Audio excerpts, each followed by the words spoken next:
El corazón es un órgano de 4 cámaras compuesto por un tipo especial de músculo denominado miocardio. El miocardio está compuesto por fibras musculares interconectadas, ramificadas, que están estructuradas para transmitir rápidamente el impulso eléctrico de una célula a otra. El tejido muscular cardíaco es una forma especial del músculo estriado, que está compuesta por células musculares cardíacas grandes, llamadas cardiomiocitos.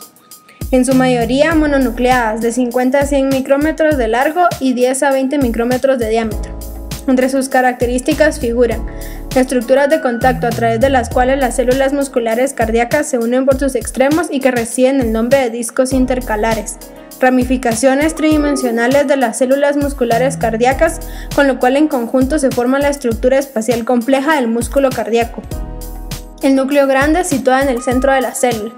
La conexión de las células musculares cardíacas por medio de nexos, los cuales se encuentran en la región del disco intercalar y se acoplan eléctricamente las células entre sí. En el citoplasma, los miofilamentos no están organizados en miofibrillas delgadas uniformes, sino que forman estructuras fibrilares estriadas, en parte interdependientes. Entre las estructuras fibrilares hay mitocondrias muy grandes con crestas abundantes, glucógeno e inclusiones lipídicas. Las miofibrillas forman sarcómeros, que en principio son semejantes a los del tejido muscular esquelético. Los túbulos T, relativamente amplios que parten de la membrana celular, están tapizados por la lámina basal y se encuentran a la altura de las líneas Z, que es una red fibrilar compleja en la que están anclados los extremos plus de los filamentos de actina. En consecuencia, solo hay un túbulo T por sarcómero. Los túbulos T también pueden tener ramificaciones de curso longitudinal. El núcleo está situado en el centro, con poca frecuencia hay 2 núcleos. Durante el crecimiento y en la hipertrofia del músculo cardíaco a menudo son poliploides. A la altura de ambos polos nucleares se encuentran regiones citoplasmáticas carentes de miofilamentos que contienen orgánulos, gránulos de glucógeno abundante y conforme avanza la edad, cada vez más gránulos de lipofucsina, el cual es un pigmento pardo de desgaste. En el corte longitudinal, los discos intercalares tienen una estructura escalonada. En las porciones de curso transversal de esos discos terminan las semibandas del último sarcómero. Allí sus filamentos de actina están anclados en fase adherentes, que corresponden a la región de una línea Z. En el espacio intercelular angosto hay placoglobina y otras glucoproteínas que unen las células entre sí. En los segmentos transversales de los discos intercalares también hay desmosomas, que sirven para afirmar la unión mecánica de las células musculares cardíacas. En el curso de las porciones longitudinales de los discos intercalares hay nexos, que son uniones de hendidura, bien desarrollados a través de los cuales se acoplan eléctricamente las células musculares cardíacas, de modo que los impulsos eléctricos pueden extenderse sin retraso por todo el músculo cardíaco. El curso y la coordinación de la contracción del tejido muscular cardíaco están controlados por el sistema de conducción de los impulsos. Este sistema está compuesto por células musculares cardíacas especiales con capacidad de autoexcitación. La frecuencia del sistema de conducción de los impulsos es acelerada por el simpático y enlentecida por el parasimpático. La mayoría de las partes de este sistema están situadas por debajo del endocardio, es decir, en la capa interna de la pared del corazón. Las estructuras siguientes pertenecen al sistema de conducción de los impulsos: nódulo sinusal, nódulo auriculoventricular, haz de His, ramas ventriculares y fibras de Purkinje. La mayoría de las enfermedades cardíacas es secundaria a alguna otra enfermedad. Sin embargo, hay algunas que se pueden atribuir a disfunción miocárdica intrínseca. Estas enfermedades miocárdicas se denominan miocardiopatías, que significa enfermedades del músculo cardíaco. Las miocardiopatías se pueden dividir según diversos criterios. La clasificación de 2006 de la American Heart Association las divide en 2 grupos principales. 1. Primarias, que incluyen aquellas entidades en las que la enfermedad está limitada exclusiva o predominantemente al músculo cardíaco. Y 2. Secundarias, en las que el corazón está afectado como parte de un trastorno multiorgánico generalizado. La miocardiopatía dilatada se caracteriza por dilatación cardíaca progresiva, con disfunción contráctil, habitualmente con hipertrofia asociada. A veces se denomina miocardiopatía congestiva. Aproximadamente el 25 a 35% de los casos de miocardiopatía dilatada tiene una base familiar genética. Otros se deben a diversas agresiones miocárdicas adquiridas, como exposición a tóxicos, miocarditis y cambios asociados a la gestación. En algunos pacientes se desconoce la causa.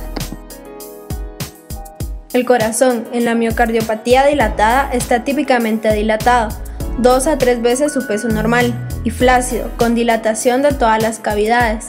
Debido al adelgazamiento parietal que acompaña la dilatación, el grosor ventricular puede ser menor de lo normal, igual o mayor. Los trombos murales son frecuentes y puede ser el origen de tromboembolias. Las alteraciones histológicas de la miocardiopatía dilatada son inespecíficas. Microscópicamente, la mayoría de los miocitos está hipertrofiado con núcleos aumentados de tamaño, aunque muchos están atenuados, alargados e irregulares. Debido a la hipertrofia excéntrica a predominio de la dilatación ventricular y auricular, aumenta el peso cardíaco entre 400 a 600 gramos. Compartimiento miocítico. Hipertrofia celular con cambios nucleares, atrofia celular en los focos de fibrosis, degeneración hidrópica especialmente subendocárdica, necrosis focal y miocitolisis. Compartimiento no miocítico, matriz extracelular, remodelación de la matriz colágena, fibrosis endomicial, fibrosis perimicial y perivascular, fibrosis reparativa, lesiones de vasos pequeños, lesiones de vasos de Tebecio y endocarpio engrosado por fibrosis y proliferación de fibras musculares lisas. Las causas de la miocardiopatía dilatada se pueden agrupar en 4 categorías generales. 1. Vírica. Ocasionalmente se puede detectar en el miocardio las huellas dactilares de los ácidos nucleicos del virus de Coxsackie y de otros enterovirus. Además, biopsias endomiocárdicas han documentado casos en los que hay progresión desde miocarditis hasta miocardiopatía dilatada. 2. Exposición al alcohol o a otra sustancia tóxica. El abuso de alcohol tiene una intensa asociación con la aparición de miocardiopatía dilatada. El alcohol y sus metabolitos, especialmente el acetaldehído, tienen un efecto tóxico directo sobre el miocardio. 3. Influencias genéticas. Las formas familiares de miocardiopatía dilatada suponen el 25 a 35% de los casos. La herencia autosómica dominante es el patrón dominante. Las formas ligadas al cromosoma X, autosómica recesiva y mitocondrial son menos frecuentes. La mayoría de las alteraciones genéticas parece afectar el citoesqueleto del miocito. La miocardiopatía dilatada ligada al cromosoma X, inducida por mutaciones del gen de la distrofina. La distrofina es una proteína estructural intracelular que tiene una función crítica en la unión del citoesqueleto del músculo estriado a la matriz extracelular. Es probable que las deleciones de los genes mitocondriales y las mutaciones de los genes que codifican enzimas que participan en la beta-oxidación de los ácidos grasos puedan producir miocardiopatía dilatada al alterar la generación miocárdica de ATP. 4. La miocardiopatía periparto.